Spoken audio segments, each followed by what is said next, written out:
صحابی بارگاہ رسالت میں حاضر ہوتے ہیں اور عرض کرتے کہ یا رسول اللہ صلی اللہ علیہ وسلم، میں سیدنا عمر رضی اللہ عنہ کے پاس سے گزرا ہوں اور آپ نماز پڑھ رہے تھے، نماز آپ اونچی آواز سے پڑھ رہے تھے۔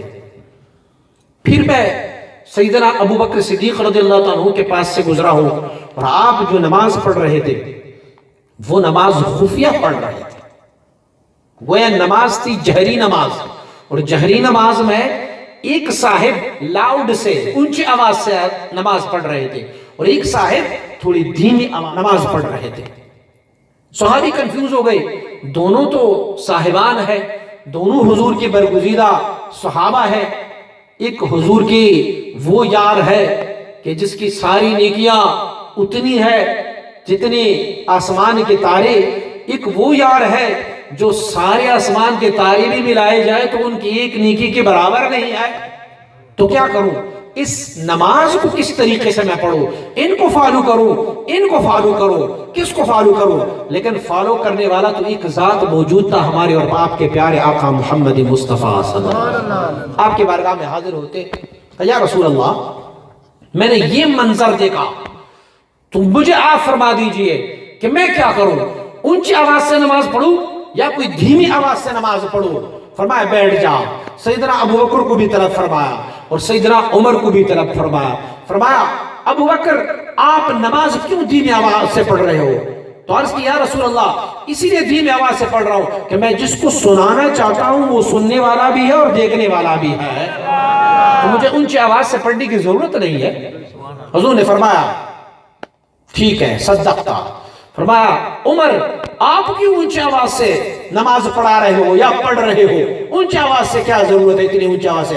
فرمایا یا رسول اللہ صلی اللہ علیہ وسلم میں نے آپ سے سنا، آپ فرماتے ہیں کہ جو بندہ اونچی آواز سے تسبیح کرتا ہے، اونچی آواز سے نماز پڑھتا ہے تو شیطان ان کی آواز سن کے دور بھاگ جاتا ہے اور غافل لوگ جو ہے وہ اٹھ کے کھڑے ہو جاتے ہیں۔ میں غافلوں کو جگا رہا ہوں اور شیطان کو بھگا رہا ہوں۔ اب میرے مصطفیٰ کریم کی حکمت کو دیکھیں۔ حضور نے فرمایا سیدنا عمر صدقتا، آپ نے بھی صحیح فرمایا، اور ابو بکر آپ نے بھی، لیکن فرمایا لا ابو بکر آپ اپنی آواز کو تھوڑا اونچا کریں اور عمر آپ اپنی آواز کو تھوڑا دھیمی رکھے، نیچے رکھے، اور فیصلہ صادر فرمایا۔ صحابی کو فرمایا جیسے مجھے دیکھ رہے ہو، صلو کما رأیتمونی، فرمایا آپ لوگ مجھے نماز پڑھتے ہوئے جس طریقے سے دیکھتے ہو آپ سارے ویسے ہی نماز پڑھتے رہو۔ تو محدثین فرماتے ہیں کہ حضور نے فیصلہ تو کوئی نہیں صادر فرمایا، کیا وجہ تھا؟ وجہ کیا ہے کہ سیدنا ابو بکر کو فرمایا تھوڑا اونچی آواز سے پڑھو اور سیدنا عمر کو فرمایا آپ تھوڑا دھیمی آواز سے پڑھو۔ فرمایا کہ ابو بکر تیری فضیلت میں کوئی شک نہیں ہے کہ تو افضل البشر بعد الانبیاء ہے، عمر آپ کی فضیلت میں کوئی شک نہیں ہے کہ اگر میرے بعد کسی نبی نے آنا ہوتا تو عمر نبی ہوتے۔ دونوں فضیلت والے، دونوں کامیابی والے، دونوں وہ ہستیاں ہیں جن سے رب راضی ہے، لیکن نانا دین کو آپ جانو گے، شریعت کو آپ جانو گے، طریقت کو آپ جانو گے تو مجھے دیکھو گے، میں جو کہوں گا وہی کرو گے تو رب کے محبوب بنتے جاؤ گے۔ تو نہ تو اپنی مرضی کر لے گا اور نہ تو اپنی مرضی کر لے، اپنی ساری مرضیات کو حضور سید عالم صلی اللہ علیہ وسلم کی مرضی اور اتباع کے نیچے رکھنا ہوتا ہے، تب ابو بکر بنے گا اور سیدنا عمر بنے گا۔ یہی سیدنا عمر رضی اللہ عنہ کے صاحبزادے ہیں عبداللہ ابن عمر رضی اللہ عنہ۔ آپ مبارک جا رہے ہیں مکہ معظمہ کی طرف، مدینہ منورہ سے جا رہے ہیں مکہ معظمہ کی طرف، اور آپ کو صحابہ کرام میں سب سے زیادہ حضور سید عالم صلی اللہ علیہ وسلم کی اتباع والے اور حضور جیسے کام کرنے والے، جیسے فعل کرنے والا صحابی جانا جاتا ہے۔ سیدنا عبداللہ ابن عمر رضی اللہ عنہ جب وہاں سے نکلتے ہیں تو جن جن مقامات میں حضور نے آرام فرمایا تھا سیدنا عمر وہی آرام فرماتے ہیں۔ جن جن مقامات میں حضور نے نماز پڑھی تھی آپ انہی مقامات میں نماز پڑھتے ہیں۔ جہاں حضور نے کھانا تناول فرمایا تھا وہی آپ کھانا تناول فرما رہے ہیں۔ جہاں پر حضور نے قیلولہ فرمایا تھا آپ وہیں پر قیلولہ فرماتے ہیں۔ اور چلتے چلتے ایک منظر ایسا بھی ملا، کہ سیدنا عبداللہ ابن عمر رضی اللہ تعالیٰ عنہ ایک اپنی سواری پر سوار ہے اور اچانک اپنی سر کو تھوڑا خم دے دیا، اپنے سر کو تھوڑا جھکا دیا. تو سر کو جھکانے کے بعد پھر تھوڑی دیر جھکے، آپ پھر اپنی اونٹ پر یا اپنی جو سواری تھی اس پر پھر سیدھے طریقے سے بیٹھ گئے. تو ان کے ساتھ جانے والے ایک صحابی نے پوچھا کہ سید عبداللہ ابن عمر کیا وجہ ہے آپ نے سر کو خم دیا یہاں پر؟ تو آپ نے فرمایا میرے مصطفیٰ کریم یہاں جب پہنچے تو اپنے سر کو خم دیا تھا. فرمایا میرا محبوب جب یہاں پہنچا تو سر کو خم دیا. صحابی نے عرض کی میں یہی جواب سننا چاہتا تھا، لیکن اس وقت سفر میں بھی موجود تھا.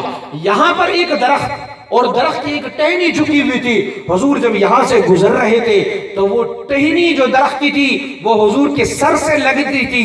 حضور نے اپنے سر کو خم دیا تاکہ ٹہنی سے ٹچ نہ ہو جائے. تو حضور کے پاس تو ایک وجہ اور دلیل موجود تھی، اب نہ وہ درخت ہے، نہ وہ ٹہنی ہے، نہ وہ منظر ہے، تو آپ نے کیوں سر کو جھکایا؟ فرمایا جب اتباع مصطفیٰ میں جاؤ گے تو بہانے نہیں تلاش کرنا، پھر بہانے نہیں چلتے.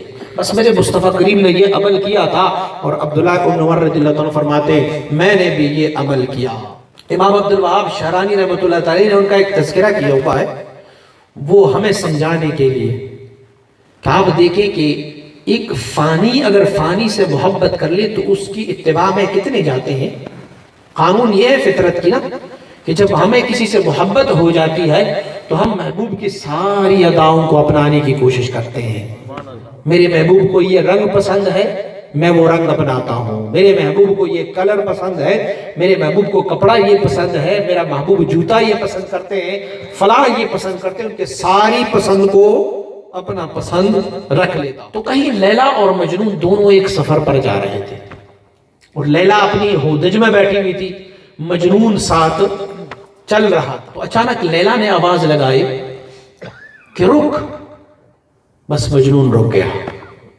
قافلہ چلتا رہا، لیلا اپنی ہودج میں تھی، اسے پتہ ہی نہیں چلا کہ مجنون رکا ہے یا جا رہا ہے. جب قافلہ اپنی منزل مقصود تک پہنچا پھر پتہ چلا، لیلا نے دیکھا کہ مجنون تو ہے ہی نہیں. کہا وہ ہے ہی مجنون جس کا نام ہی قیس مجنون ہے، تو ہم کیا کر سکتے ہیں، بس مجنون ہے کہیں رک گیا ہوگا. وہاں پر کچھ دن انہوں نے گزارے اور واپس قافلہ جب پلٹ چکا تھا تو جس منظر پر جس مقام پر لیلا نے آواز لگائی تھی کہ رک، اس منظر پر جب پہنچے تو دیکھا کہ ایک بندہ کھڑا ہوا ہے، دبلا پتلا کالا کلوٹا، اور اس کے جسم پر بہت سارا مٹی گھر دھول وغیرہ پڑا ہوا ہے. تو جب قریب گئے کسی کو بھیجا دیکھو یہ انسان ہے یا کوئی بت وغیرہ کھڑا ہے. دیکھا تو وہ مجنون کھڑا تھا. لیلا نے کہا مجنون کو لائے، کیا ہوا مجنون کو؟ مجنون کو جب لایا گیا تو کہا کیوں؟ کہا لیلا آپ نے کہا کہ رک، تو میں رک گیا.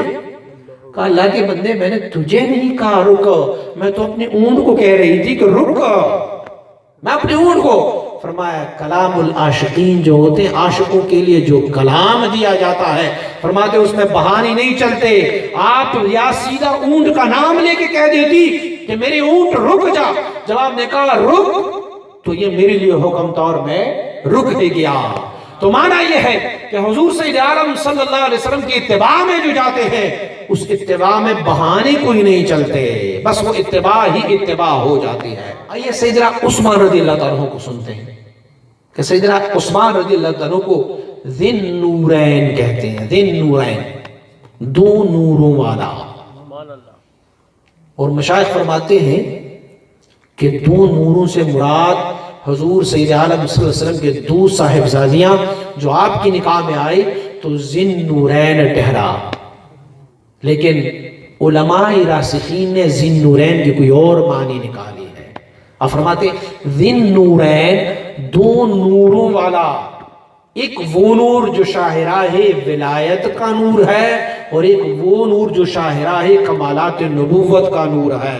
دونوں سیدنا عثمان میں اجتماع تھا تو آپ کو دو نوروں والا کہا گیا. اللہ کے حسن قرب میں جانے کے دو راستے ہیں، دو طریقے ہیں.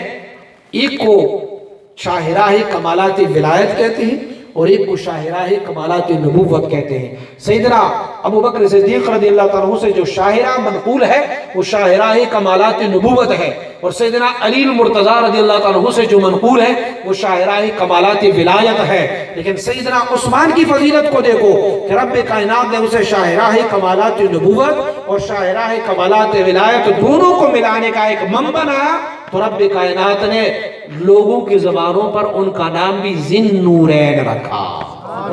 وہ اصطلاح بھی صحیح ہے کہ حضور کی دو صاحبزادیاں، دو نورانی ہستیاں آپ کی نکاح میں تھی، لیکن سیدنا امام ربانی مجدد ثانی رحمۃ اللہ علیہ نے اس بحث کو اس جگہ پر سمیٹا ہے۔ آپ فرماتے ہیں کہ دونوں کمالات کی آپ منبع تھے، تو رب کائنات نے آپ کو یہ مقام اور مرتبہ عطا فرمایا۔ سیدنا عثمان رضی اللہ تعالیٰ عنہ آپ مبارک ہے، اور صلح حدیبیہ کا منظور نے آپ کو بھیجا سیدنا عثمان رضی اللہ عنہ کے کہ آپ جائیں اور وہاں پر مکہ معظمہ میں کفار قریش سے آپ معاہدہ لکھ کے لے آئے۔ سیدنا عثمان رضی اللہ عنہ جاتے ہیں اور صلح حدیبیہ کا وہ معاہدہ لکھنے کے لیے انہوں نے شرط یہ لکھی کفار نے کہ یہ حرم کے اندر بیٹھ کے ہم یہ معاہدہ لکھیں گے تاکہ اس کی توثیق ہو، تاکہ یہ مضبوط ہو، یہ معاہدہ کوئی توڑ نہ پائے، ہم دونوں کے درمیان معاہدہ ہوگا، یعنی کفار اور مسلمانوں کے درمیان معاہدہ ہوگا، تو حرم کی سرزمین پر بیٹھ کر، حرم کے اندر بیٹھ کر ہم یہ معاہدہ لکھیں تاکہ اس کی عزت و توقیر ہو، اس کی احترام ہو۔ سیدنا عثمان رضی اللہ عنہ حرم شریف داخل ہوئے، اور آپ کو معلوم ہے نا کہ حضور احرام باندھ کے تشریف لائے تھے، تو سارے صحابہ کرام بھی احرام باندھ کے تشریف لائے تھے۔ سیدنا عثمان رضی اللہ عنہ جب داخل ہو جاتے ہیں حرم شریف میں، تو کفار قریش نے انہیں کہا عثمان اب یہاں پر آ گئے ہو، یہاں پر آئے ہو تو اب یہاں پر آپ طواف کر لو اور عمرہ کر لو، دوسروں کو تو ہم نے روکا ہوا ہے، لیکن عثمان اب آپ تو آ گئے ہو، آپ ایلچی ہو، آپ یہاں پر عمرہ ادا کرو۔ آپ کو معلوم ہے کہ طواف کی کیا فضیلت ہے، پھر صفا مروہ کی کیا فضیلت ہے، عمرے کی کیا فضیلت ہے، اور آپ کو چانس ملا ہوا ہے، آپ عمرہ کر سکتے ہیں۔ تو میرے سیدنا عثمان نے کیا جواب دیا؟ آپ نے فرمایا مجھے کعبۃ اللہ کی بہتری میں کوئی شک نہیں ہے، مجھے طواف کرنے کی فضیلت میں کوئی شک نہیں ہے، بڑے معتبر لوگ، اللہ کی برگزیدہ بندہ لوگ یہاں پر آتے ہیں اور طواف کرتے ہیں، مجھے عمرے کی فضیلت سے کوئی انکار نہیں ہے، لیکن یہ عمرہ اور یہ ساری فضائل تب ہوگی جب میرا مصطفیٰ کریم یہاں پر طواف کر دیں گے تو عثمان بھی طواف کرتا رہے گا۔ اگر میرا محبوب طواف نہیں کرتے تو عثمان بھی طواف، کعبہ ملا تو مصطفیٰ کی طفیل ملا ہوا ہے، یہ حرم ملا ہے تو مصطفیٰ کی طفیل ملا ہوا ہے۔ ارے یہ کعبہ تو پہلے سے بھی موجود تھا، کعبہ تو پہلے سے بھی یہاں موجود تھا، مکرم بھی تھا، مقدس بھی تھا، لیکن جب تک سجدگاہ مصطفیٰ نہیں تھا کعبے کو وہ فضیلت نہیں ملی تھی۔ تو سیدنا عثمان کی اتباع کو دیکھیں، وقت بھی ملا ہوا ہے اور ٹائم بھی میسر ہے، احرام بھی باندھا ہوا ہے، لیکن طواف اسی لیے نہیں کر رہے کہ میرے مصطفیٰ طواف فرمائیں گے تو میں طواف کر لوں گا، آپ نہیں تو عثمان بھی طواف نہیں کریں گے، اور بغیر عمرہ کیے آپ واپس تشریف لے گئے۔ سیدنا عمر رضی اللہ تعالیٰ عنہ، آپ میں نے تھوڑی سی جھلک ان کی تعریف و توصیف کی کہ سیدنا عمر رضی اللہ عنہ آپ مبارک امیر الحج ہیں، حج کے امیر ہیں، اور آپ کے ساتھ ہزاروں صحابہ کرام اور تابعین ہیں اور حج کے لیے آئے ہوئے ہیں، تو طواف کعبہ کر رہے ہیں، حجر اسود کے سامنے کھڑے ہوئے حجر اسود کو بوسہ دیا، اور پھر آپ نے ایک تاریخی جملہ ارشاد فرمایا۔ آپ فرماتے ہیں اے حجر اسود، میں جانتا ہوں کہ تو ایک پتھر ہے، نہ کسی کو نفع دیتے ہو اور نہ کسی کو نقصان دے سکتے ہو، مجھے پتا ہے کہ تو ایک پتھر ہے۔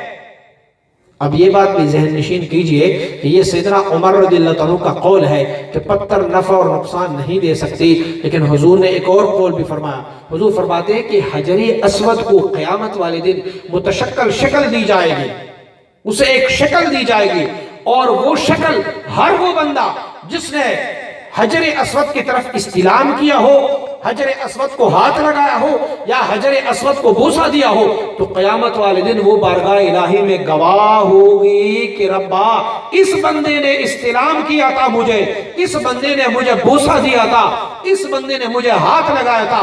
رب ان کی شفاعت کو بھی ان بندوں کے حق میں قبول فرماتا رہے گا۔ سبحان اللہ۔